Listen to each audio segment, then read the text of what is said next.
में न्याय की देवी की नई प्रतिमा बुधवार को लगाई गई। ये प्रतिमा पुरानी मूर्ति जैसी नहीं है, इसमें कई बदलाव किए गए हैं। पुरानी प्रतिमा में न्याय की देवी की आंखों पर पट्टी बंधी थी और एक हाथ में तलवार और दूसरे हाथ में तराजू था। आंखों पर पट्टी बंधे होने के कारण कानून को अंधा कहा जाता था, लेकिन नई प्रतिमा में आंखों से पट्टी हटा दी गई है। जिस हाथ में तलवार था अब उसमें संविधान थमा दी गई है। पहले की तरह जिस हाथ तराजू होता था वो उसी तरह नई प्रतिमा में है। सुप्रीम कोर्ट में जजों की लाइब्रेरी में न्याय की देवी की नई प्रतिमा लगाई गई है। आइए जानते हैं प्रतिमा में बदलाव करने के मायने क्या है। आंखों पर पट्टी और हाथ में तलवार का क्या है अर्थ। न्याय की देवी की नई मूर्ति चीफ जस्टिस डीवाई चंद्रचूड़ की पहल पर लगाई गई है। पुरानी मूर्ति में कानून की देवी की आंखों में जो पट्टी बंधी थी, हाथ में जो तलवार थी, उसका एक खास अर्थ था। आंखों पर पट्टी बंधी न्याय व्यवस्था में समानता को दर्शाती है। इसका मतलब है कि चाहे अमीर हो या गरीब, ताकतवर हो या निर्बल, कानून की नजर में सब बराबर है। इसका मतलब है अदालतें अपने सामने आने वाले सभी फरियादियों और वादियों की संपत्ति, शक्ति, जाति, धर्म, लिंग भेद, रंग भेद तथा किसी अन्य सामाजिक स्थिति के आधार पर फैसला नहीं करती है। न्याय की देवी के हाथ में तलवार होने का मतलब था कि दोषियों को दंडित करने की शक्ति भी कानून के पास है। क्या है नई मूर्ति की खासियत? पहली, जजों की लाइब्रेरी में जो न्याय की देवी की नई मूर्ति लगी है वो सफेद रंग की है। दूसरी, नई मूर्ति के कपड़े में भी बदलाव किया गया है। भारतीय परिधान साड़ी पहनी हुई नई मूर्ति है।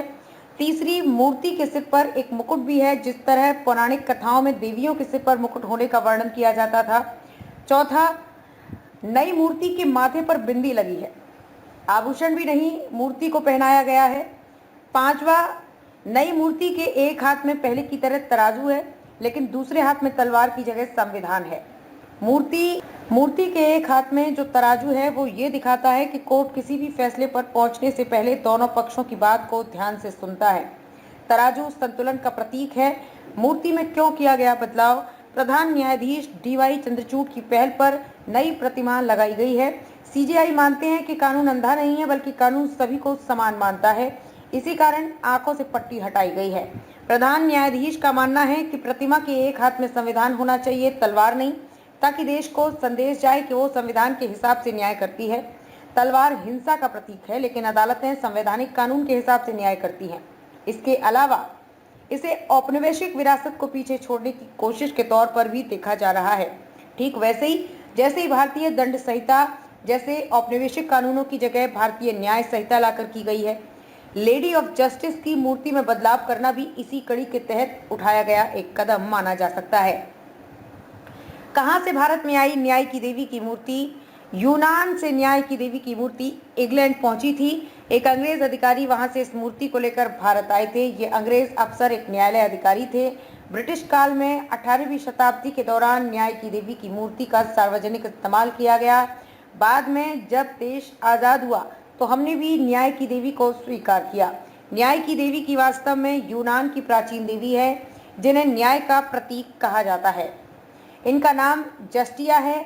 इनके नाम से जस्टिस शब्द बना था। तिलक मार्ग पर जस्टिस क्लॉक एक और बदलाव किया गया है। सुप्रीम कोर्ट के सामने तिलक मार्ग पर एक बड़ी वीडियो वॉल लग गई है।